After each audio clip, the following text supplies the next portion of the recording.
bahwa ada beberapa jenis daripada zat pengatur tumbuh itu ada auksin, sitokinin, giberelin, etilen, dan asam absisat, di mana masing-masing mempunyai fungsi yang berbeda. Apa sih zat pengatur tumbuh itu, Pak Bambang? Monggo silakan. Ya, mungkin gini Bu Leli dan para sobat tani semua, di dunia pertanian secara modern ini kita tidak bisa lepas dari yang namanya pertumbuhan tanaman yang baik, kemudian juga untuk perkembangannya. Jadi itu adalah harapan kita. Di dalam proses peningkatan pertumbuhan dan perkembangan tanaman ini, kita tidak lupa dengan peningkatan tentang kualitas dan kuantitas, kan gitu kan. Untuk kuantitas itu jelas Bu Leli ya, dengan adanya penambahan zat pengatur tumbuh, ya ini produksi-produksi yang tadinya itu paling hanya dapat 4 ton, 5 ton padi kan gitu kan, dengan ada penambahan ZPT itu bisa mungkin menjadi 6 atau 7. Nah, sedangkan kalau dihubungkan dengan peningkatan kualitas, ya ini di kualitas ini yang paling penting juga, karena kita akan mendapatkan produk yang bagus ya. Ya nanti bagusnya di mana? Bisa aja nanti ukuran daripada hasil dari pertanian itu bisa sama seragam. Kemudian warna daripada hasil yang kita peroleh juga lebih bagus. Nah, kemudian jumlahnya juga akan lebih baik ya. Nah, itu adalah peranan daripada zat pengatur tumbuh. Nah, sekarang apa sih sebenarnya zat pengatur tumbuh?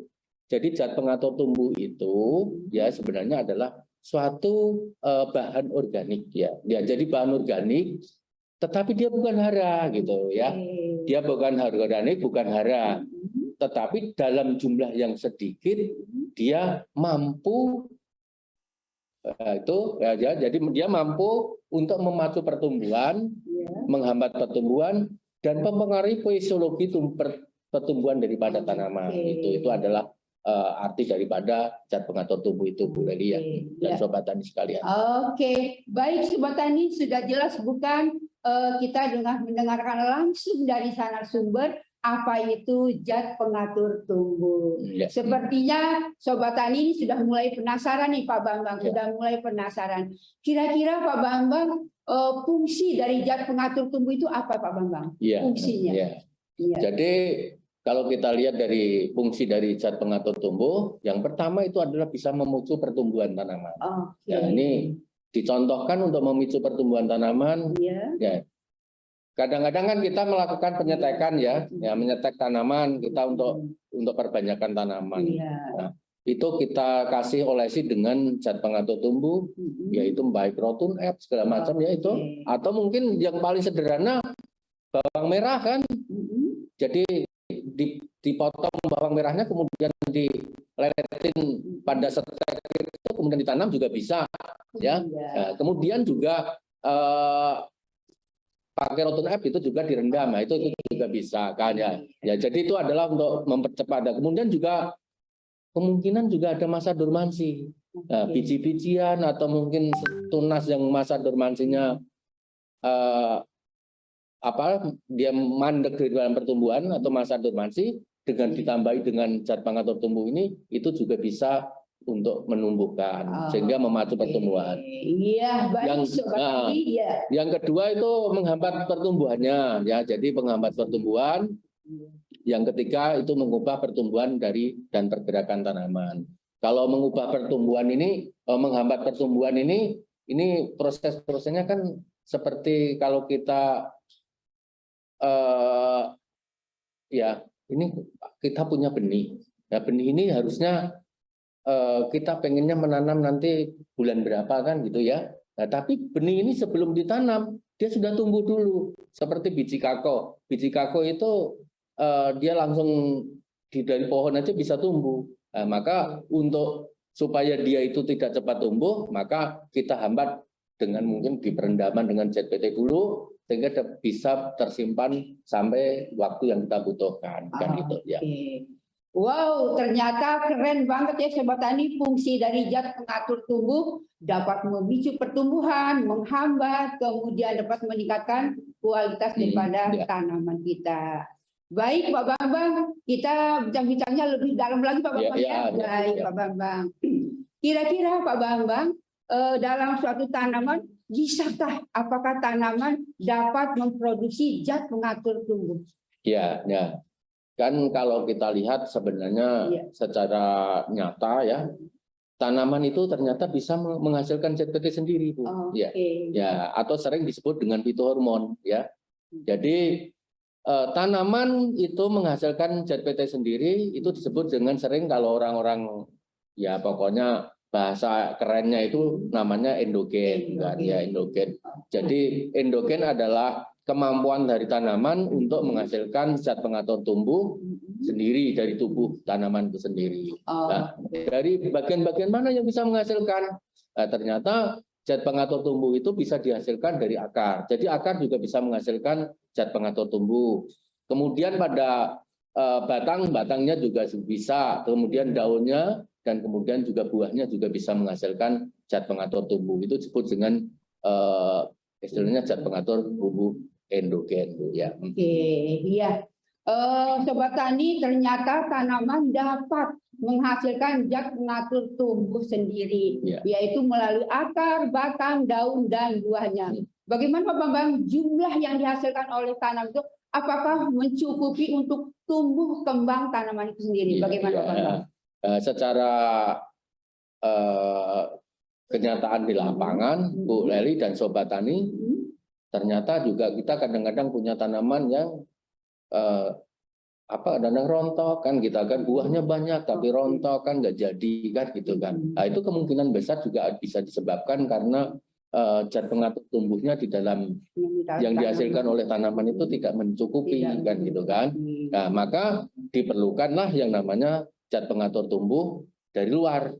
Ya, itu yang sering disebut dengan eksogen kan. Jadi zat pengatur tumbuh yang dari luar itu eksogen kan gitu. Berarti Pak Bambang ada zat pengatur tumbuh yang dihasilkan dari luar atau sintetis, pabrikan ya bisa pabrikan bisa tidak. Itu namanya apa saja Pak? Namanya Pak? Jadi kalau sering-sering juga kan ya Bu, itu kalau kita lihat juga di situ ada namanya pupuk hantu kan gitu ya. Apeocenasa itu juga sebagian. Kemudian yang paling sering kita temuin di lapangan itu ada Rotun F. Rotun F itu biasanya kita menyetek itu menggunakan Rotun F kan gitu. Kemudian juga yang tidak kalah penting juga sebenarnya dari dalam tanaman itu jadi air kelapa. Itu kan walaupun dari kan itu bisa juga sebagai ZPT dari luar, Bu. Jadi tidak dari dalam tanaman itu sendiri kan. Itu yang pabrikan juga ada yang juga dari alam yang bisa dijadikan sebagai ZPT eksogennya dari luarnya. Baik Sobat Tani, semakin penasaran kan dengan zat pengatur tumbuh ini. Baik Sobat Tani, kita lanjutkan bincang-bincang kita dengan narasumber kita yang luar biasa ini. Pak Bambang, kira-kira jenis-jenis dari ZPT ini apa saja dan fungsi dari masing-masing jenis itu apa saja Pak? Jadi kalau sebenarnya ada banyak ya di ZPT yang ada di bumi ini, tetapi yang paling banyak berkembang di masyarakat itu ada 5 Bu ya. Yang pertama itu auksin. Jadi auksin yang pertama, kemudian ada sitokinin, kemudian ada gibrelin, ada goetilen Bu, ini goetilen, kemudian ada juga asam absistat kan gitu ya. Ada 5 ya. Sedangkan fungsinya mungkin ini Bu Leli ya, untuk auksin ini sebagai zat pengatur tumbuh, dia mempunyai fungsi yaitu meningkatkan sinergi protein, jadi sintesis protein. Jadi protein di dalam tubuh tanaman itu bisa disintetis sehingga dia protein itu bisa bisa bermanfaat untuk tanaman itu langsung kan gitu. Kemudian yang kedua untuk melakukan pembelahan sel. Jadi membantu pembelahan sel. Ya, jadi mungkin dengan adanya pembelahan sel, pohonnya yang mungkin yang cabangnya tadinya kecil, dengannya pembelian sel bisa menjadi lebih besar kan ya. Oke, mantap. Ya, mempercepat percabangan akar ya, perpanjangan akarnya juga akan lebih cepat, panjang, mempercepat pertumbuhan batangnya juga nanti akan tinggi dengan adanya penambahan itu. Dan yang paling utama juga membantu pertumbuhan tunas baru. Dengan adanya tunas baru, berarti di situ tanaman juga akan menghasilkan yang lebih baik kan gitu. Oke, mantap. Iya. Nah, yang kedua adalah sitokinin. Sitokinin ini sering. Yang tadi lupa Bu Leli ya. Untuk yang auksin itu biasanya bisa didapat dari mana? Ya kan ya. Auksin itu bisa diperoleh dari daun-daun yang muda, pucuk-pucuk daun. Kemudian yang kedua itu ada dari bekicot ya. Bekicot, yaitu bekicot keong. Kemudian juga dari tauge atau kecambah itu ya. Sedangkan yang kedua yaitu sitokinin, ini juga ZPT yang berpengaruh pada perangsangan pembelahan sel. Jadi untuk membelahkan sel ya. Dia apa sih fungsinya? Yaitu mempercepat pertumbuhan biji. Jadi tadinya mungkin gimana sih supaya tanaman kita bisa berbunga, maka itu adalah bisa aja dilakukan penambahan dengan sitokinin. Kemudian juga mematahkan dormansi biji, menghambat rontoknya buah dan daun-daun, dan memperbanyak hasil ini. Ini cukup Ana. Sitokinin itu bisa diperoleh dari mana? Nah ini yang paling penting ya. Sitokinin itu bisa diperoleh Bu Leli dan para sobat tani. Itu yang paling ini materi kita yaitu bonggol pisang. Bonggol pisang. Jadi bonggol pisang ya. Kemudian jagung muda dan juga air kelapa. Itu juga mengandung sitokinin. Atau mungkin rebung yang kemarin di film kita, di teaser kita, itu rebung itu juga mengandung sitokinin. Ya. Nah, kemudian untuk yang ketiga, zat pengatur tumbuh yang ketiga yaitu namanya gibrelin ya. Gibrelin itu dia dapat mempercepat perkecambahan biji. Jadi kalau memang tanaman kita mau membibitkan suatu tanaman, bijinya itu yang sulit tumbuh, maka bisa dilakukan perendaman dengan gibrelin ini. Ya, kemudian yang kedua bisa mempercepat proses generatif tanaman. Jadi lebih mudah ya, menjadi lebih mudah, mempercepat pertumbuhan bunga dan buah dan juga mempercepat tumbuhan batangnya. Batang menjadi lebih tinggi kan gitu. Nah, itu Bu Leli ya. Nah, kemudian juga tidak kalah penting mungkin ada satu lagi yaitu etilen Bu nih. Nah, ini etilen itu biasanya kan gini ya. Kalau petani-petani itu dia panen pisang belum matang supaya cepat matang, itu ternyata bisa digunakan untuk membantu untuk mempercepat kematangan daripada buah-buahan kan itu etilen ya. Iya, baik Sobat Tani, tepuk tangan dulu lah untuk kita semua. Ya. Luar biasa Sobat Tani, semakin ke waktu kita beranjak semakin ini, semakin kita mengetahui apa itu zat pengatur tumbuh. Baik Sobat Tani, dari paparan dari narasumber bahwa ada beberapa jenis daripada zat pengatur tumbuh itu ada auksin, sitokinin, gibrelin, etilen, dan asam absisat, di mana masing-masing mempunyai fungsi yang berbeda.